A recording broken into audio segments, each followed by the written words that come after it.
Bab ke-42. Jason termenung di lounge bandara.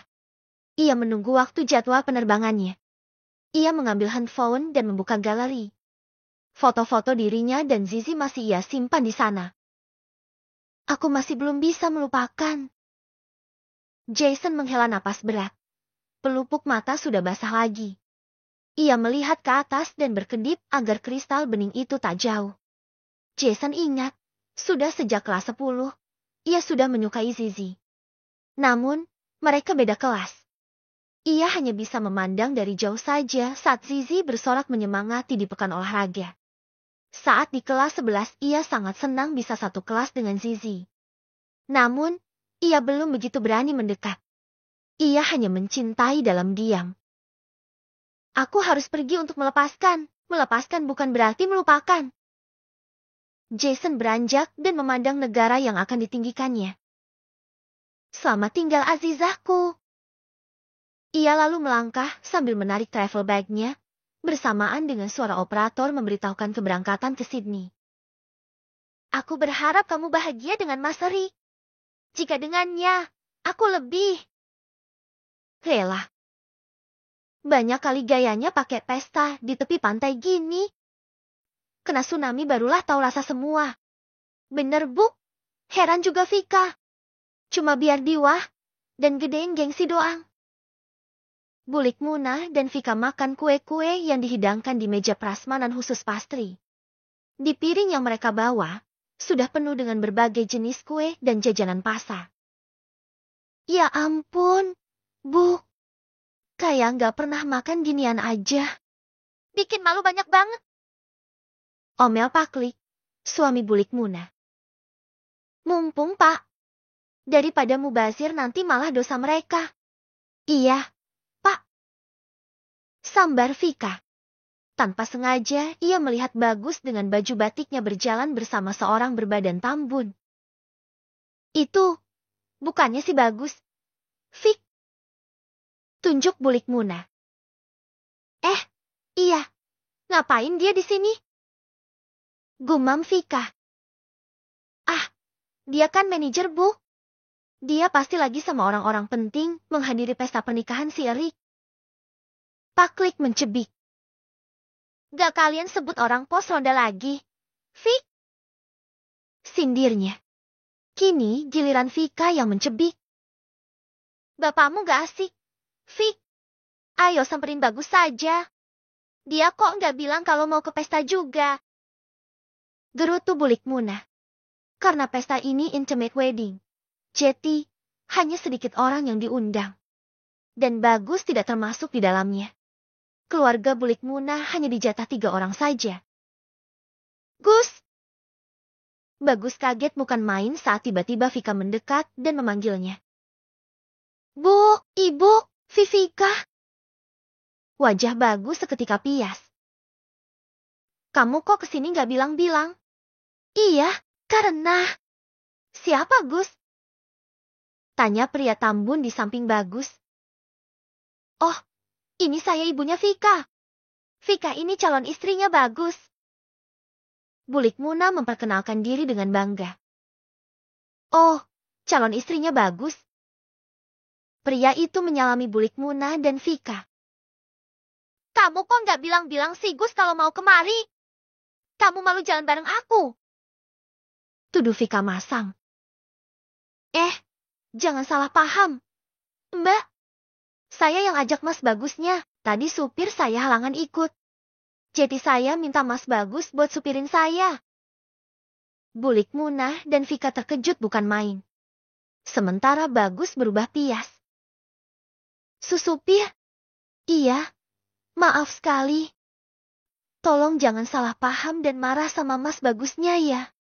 Tunggu. Bukannya Bagus ini manajer? Kenapa Bapak bilang dia supir? Pria tambun itu menatap pergantian Bagus dan kedua wanita yang baru temui tadi. Bingung. Awalnya, tapi melihat wajah Bagus yang pias, ia jadi yakin sudah salah bicara. Maaf, saya mau menemui mempelai dulu. Kalian bisa selesaikan berdua dengan Bagus? Pamitnya lalu pergi. Gus, jelaskan. Gus, apa yang dia bilang itu nggak benar kan? Kamu manajer kan? Tuntut Vika masih sangat syok. Gus, bentak bulik Muna. Dengan wajah merah pada merasa telah dibohongi. Ia akan sangat malu besar jika benar Bagus ternyata bukanlah manajer dan ternyata supir. Gus, jawab dong. Bagus menghela napasnya dan menatap Vika. Ia akan putuskan untuk jujur saja. Iya, Vik. Bu, saya supir sekarang. Apa? Bulik Muna memegangi dadanya yang turun naik. Syok dong. Kamu bohongi aku, Gus. Jahat kamu, Gus. Bisa-bisanya kamu bohongi aku. Cecar Vika marah. Maafin aku, Vik. Enggak. Enggak.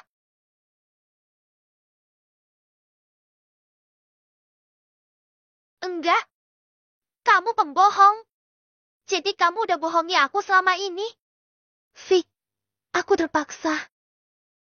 Bagus sibuk mencari alasan untuk membenarkan tingkahnya. Aku dipecat dari jabatan itu. Dan sangat sulit untuk mencari pekerjaan sebagai manajer. Jadi daripada enggak kerja, aku terpaksa. Vik. Jelas Bagus yang malah berbohong lagi. Jangan sentuh aku, Gus. Vika menepis tangan Bagus yang hendak menyentuh tangannya. Aku jijik. Kita putus. Vika pergi. Vika. Jangan kau panggil-panggil nama anakku. Jangan datang lagi ke rumah. Bentak bulik Muna mendelik dan marah. Lalu ia ikut berjalan menjauh meninggalkan Bagus. Bu. Bagus lemas. Bagus sedih. Setelah acara selesai, Erik membawa Zizi ke kamar hotel suite room yang mewah. Mas Aryo, Pak Agung, dan Anita juga menginap di kamar lain. Zizi takjub dengan kamar mewah itu. Dia terus memuji dan berdecak kagum. Wah, Mas Erik, kamar ini sungguh luar biasa. Zizi merasa seperti Tuan Putri. Kata Zizi dengan mata berbinar. Erik tersenyum dan menggenggam tangan Zizi. Mas sengaja memesan biar kamu merasakan menjadi Tuan Putri malam ini. Mas ingin kamu bahagia. Katanya. Ia memang memesan kamar yang paling mahal untuk menyempurnakan pernikahan impian Zizi. Zizi sangat terharu dan senang. Memeluk suaminya dan berterima kasih. Terima kasih, Mas. Zizi sangat bahagia. Mereka lalu mengganti baju. Zizi mencoba melepas gaun pengantinnya. Namun, ia merasa sangat kesulitan menjangkau resleting di punggungnya.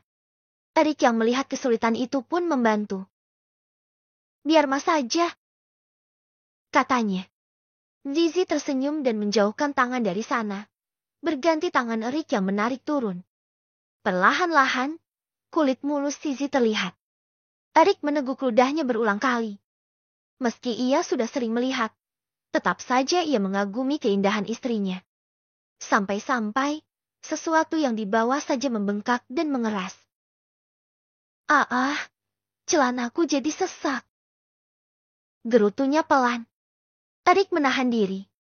Saat ini walau pas sekali di kamar dan di dekat ranjang. Tapi, ia tak mau melakukan itu sekarang. Ia tahu, Zizi pasti juga sudah lelah. Setelah itu, Zizi mandi. Kamar mandinya yang luas dan mewah membuat Zizi kembali takjub. Mas, kamar mandinya juga luar biasa. Aku benar-benar merasa seperti Tuan Putri sungguhan. Seru Zizi dari dalam kamar mandi. Erik tertawa kecil mendengar kegembiraan istrinya. Nikmati, Zizi. Malam ini adalah milik kita. Malam itu, Zizi dan Erik menghabiskan waktu bersama dengan penuh kehangatan setelah pesta pernikahan yang indah. Keduanya larut dalam kebahagiaan, saling berbagi cerita dan canda tawa. Bagaimana perasaanmu? Apa kamu puas dengan pestanya? Tanya Erik sambil menarik Zizi agar bersandar di bahunya. Zizi merasa seperti orang yang paling beruntung di dunia ini. Memiliki Mas di sisiku adalah anugerah terbesar. Jawab Zizi dengan penuh kasih, yang langsung disambut dengan kecupan dari suaminya. Esok paginya, Zizi membuka mata untuk pertama kali setelah malam panjang di pulau itu.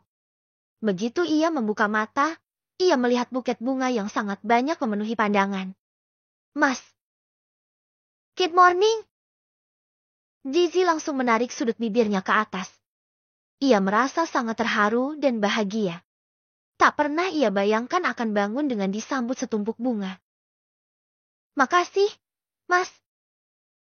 Hari ini mereka bangun kesiangan karena terlalu lelah. Zizi masih merasa malas-malasan di ranjang. Lapar enggak? Udah siang. Loh. Oh, ya. Jadi kita melewatkan sarapan.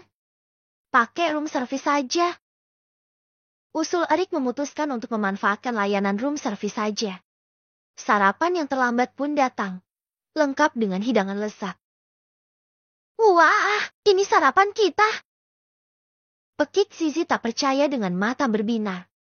Erik tersenyum dan mengangguk. Banyak banget, Mas. Kelihatannya juga enak. Cetus Zizi sambil mengusap perut. Ya udah, ayo kita nikmati aja. Ajak Erik sambil duduk lalu menarik Zizi agar duduk di pangkuannya.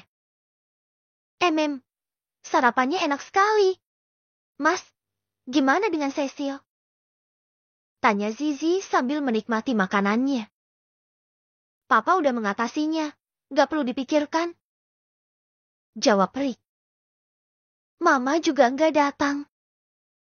Keluh Zizi dengan mimik sedih. Biarin aja. Toh, Papa juga datang sama Cecil dan Rizal. Hibur Erik sambil memeluk Zizi. Gak usah dipikirkan yang tidak perlu. Zizi sebenarnya merasa ada yang kurang dengan tanpa restu Mama Zelin. Tapi ia juga tak mau suaminya kepikiran. Jadi, ia memilih diam saja dan memendam sendiri.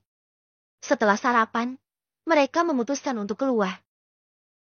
Bapak sama Mas Aryo dan Mbak Anita di mana ya? Telepon aja. Saran Erik pada istrinya. Sementara itu, Pak Agung, Mas Aryo, dan Anita sudah berkeliling hotel dan menikmati berbagai fasilitas yang ada. Pak Agung berbicara dengan Mas Aryo sambil duduk di gazebo yang ada taman hotel. Ternyata Pak Abimanyu orangnya sangat ramah dan bisa menerima kita. Ya, aku merasa lega. Kata Pak Agung sambil menikmati kelapa mudanya. Iya, Pak. Aku juga merasakan hal yang sama. Aku yakin Erik dan Pak Abimanyu akan menjaga Zizi dengan baik. Kata Mas Aryo.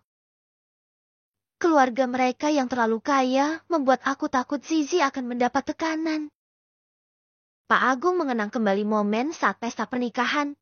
Pak Agung dan Papa Abimanyu bertemu dan saling mengenal. Maafkan tindakan Cecil yang membuat keributan tadi. Kata Papa Abimanyu dengan tulus. Tak apa, saya mengerti. Saya juga berterima kasih karena Anda yang hadir di pernikahan ini. Jawab Pak Agung dengan lapang dada. Sebenarnya, saya sudah takut Zizi akan kesulitan dan tidak diterima dalam keluarga yang jelas sangat timpang ini. Tapi melihat Anda hadir di sini, saya sedikit merasa lega. Setidaknya, ada keluarga yang berada di pihak Erik dan Zizi. Papa Abimanyu tersenyum. Erik sudah dewasa dan bisa menentukan hidupnya sendiri. Saya percaya dia telah membuat pilihan yang tepat dengan menikahi Zizi. Jawab Papa Abimanyu dengan lugas. Setelah berbincang cukup lama, Papa Abimanyu pamit untuk membawa Cecil pulang setelah kondisinya lebih tenang. Kembali ke saat ini, Pak Agung dan Mas Aryo merasa lega dan percaya bahwa Erik dan Papa Abimanyu akan menjaga Zizi dengan baik dari keluarga besar. Pembicaraan apa ini? Benar-benar bikin gak nyaman. Sudahlah, aku jalan-jalan saja. Pikir Anita. Anita, yang masih sedikit menyimpan rasa cemburu kepada Zizi, memilih untuk berjalan-jalan sendiri. Pak, Mas, Anita jalan-jalan dulu ya. Pengen lihat-lihat? Sendiri? Iya. Ya udah, ayo Mas temani. Tawar Mas Aryo beranjak dari duduknya. Nggak usah Mas. Tolak Anita. Mas Aryo temani Bapak aja. Bapak udah tua, nanti malah bingung. Kalau Anita kan enggak. Kamu ini, kok ngeremehin Bapak? Protes Pak Agung. Anita tertawa. Ya kan orang tua cepat bingung. Jadi biar lebih aman, Mas Aryo sama Bapak aja. Kamu gimana? Tanya Mas Aryo masih cemas. Tenang, kan ada handphone. Nanti tinggal telepon aja. Gampang. Mas Aryo menghela napas pelan, lalu mengangguk. Anita pun pamit pergi meninggalkan para pria yang menatap punggungnya menjauh.